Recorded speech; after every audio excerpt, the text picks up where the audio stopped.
Welcome to the Running Network Show. Join us each time as we explore the people, the places, and the events that shape our great sport.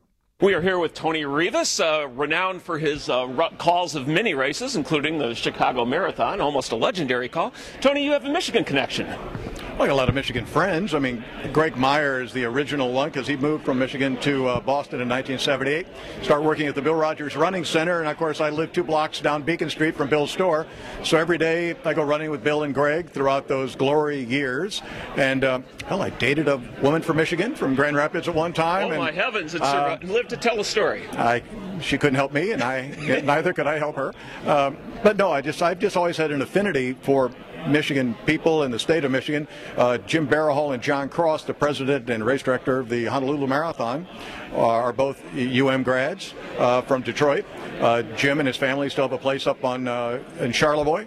And I've been up there 4 or 5 times over the years in the summer times after, I work at the Big 7 road race in Davenport, Iowa.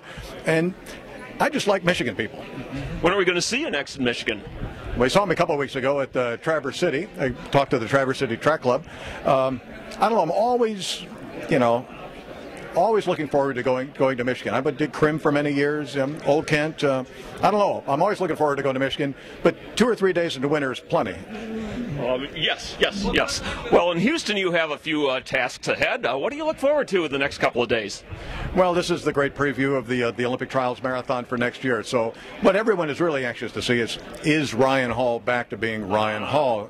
He had that disastrous, fall last year where he was just flat as a pancake at the Philadelphia half, pulled out of the Chicago Marathon, quit the Mammoth Track Club, and now moved off on his own, training by himself in Flagstaff, Arizona, and Palo Alto, California.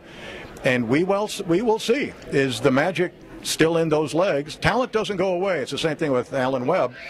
You have a downtime, but that talent, which they've showcased in the past, is there somewhere. But can they bring it out when, next they race? And it's been a long time since Ryan's run well. Hopefully he can do it tomorrow. When he runs well, he's beautiful to watch. And he's now sporting the Grizzly Adams look, which was a novelty to me. No, I think that's a good sign. I think it's a good sign. I mean, I'm sporting my own little crappy thing. There we go. But no, I think it's racing's primal. It's battle. It's dirty, down and dirty. And he's looking down and dirty. So I think he's ready to roll. Well, I tell you what, I need to grow out my facial hair too, and I'll probably be doing 59.43s next to you. I can do the time, I just can't do it in correlation to the distance. Time's never been the problem. It's getting it into that space that's the problem. Well, hey, I'm looking forward to a great race tomorrow and Sunday. Yeah, absolutely. Then the marathon, Brett Gocher is running the marathon again. Of course, he debuted here last year at 2:10:36, 4th best American debut marathon ever, and he's going to give it another shot. But now it's interesting because last year, he was just under the radar. He wasn't one of the favorites, and he came out of nowhere and ran 2:10:36. Now he's the #1 seed, and it's a whole different ballgame when the spotlight is on you, and you got the target on your back. Now, can you perform under those conditions? And psychologically, it's a whole different thing. I think he's the kind of kid that can do that, but the proof's in the pudding. And the spotlight has been trained that much more so because of the 2 pre-race favorites from Africa, both being scratches. Yeah, Galana and Kenny, one from Ethiopia, one from Kenya, and it so often happens in our sport, they couldn't get travel visas to come to the race to compete. They were #1 and 2 seeds. Brett was #3. Now Brett's moved up to #1. There's a guy, John Kales, from Kenya. He's the guy under the radar this year now. He's never run a marathon, but he was the pace setter at both the 2009 Bank of America Chicago Marathon when Sammy Wanjiru broke the course record. He was also the pace setter at last year's Virgin London Marathon, where Sergei Kebedy won that race. And so this guy's done as high quality pacing as there is, and the odds are he's got the talent to run awfully fast. So if he's on and can manage the distance properly, he might be the guy to watch. I see his hometown listed, or at least his temporary residence or current residence, is Lansing, Michigan. I don't know what that means. I know he's from West Pokot in Kenya, which is well into about 100 kilometers outside Eldoret, Kenya, which is the main city for the Kalenjin tribe, but he's Pokot. He's in the same area as Tegala Larupe, the great former world record holder and 2-time ING New York City Marathon champion. Well, if he's a friend of Sammy Wanjiru and works with him and trains with him and paces him, he certainly won't be under the radar if he's running in Michigan for long.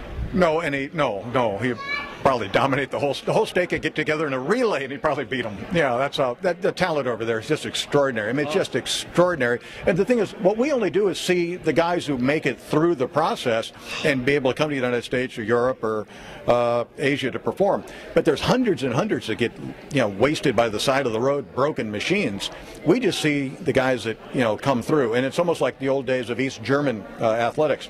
If you make the East German Olympic team, you're almost guaranteed a medal. That's how good the process is. But you don't see the people you've gone through and they've used up and spit out by the side of the road in the process of that. Well, it will be interesting tomorrow. Anyone other athletes you're looking for in the marathon? In the marathon, there's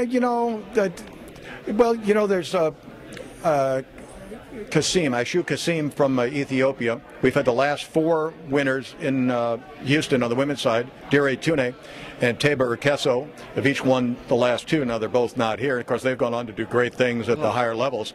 But this Kasim, she won the Istanbul Marathon in 2:27. She's run 2:25 in Paris. So she's a hitter, and I think there's a legacy in Ethiopia. Of the 18 women who ran under 2:26 in the world last year, of the 35 women who ran under 2:26 last year in the world, 18 were Ethiopian. And how many were Kenyan? About 8. Okay. So it was really the opposite, a switch. Usually the numbers are in Kenya. Yes. I mean, the great density. But the high speed may be coming but from in Ethiopia. but you're right. But in this particular case, and that's the case on the men's side, there were of the sub 210s, the vast majority. In fact, 87% of all sub 210 marathoners last year were either Kenyan or Ethiopian.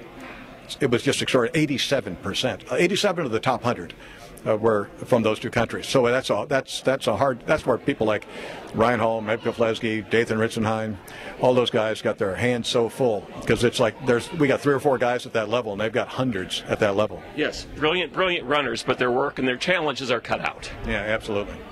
Well, I appreciate your taking the time to speak with us. Always lovely to talk to Michigan folks. Hey.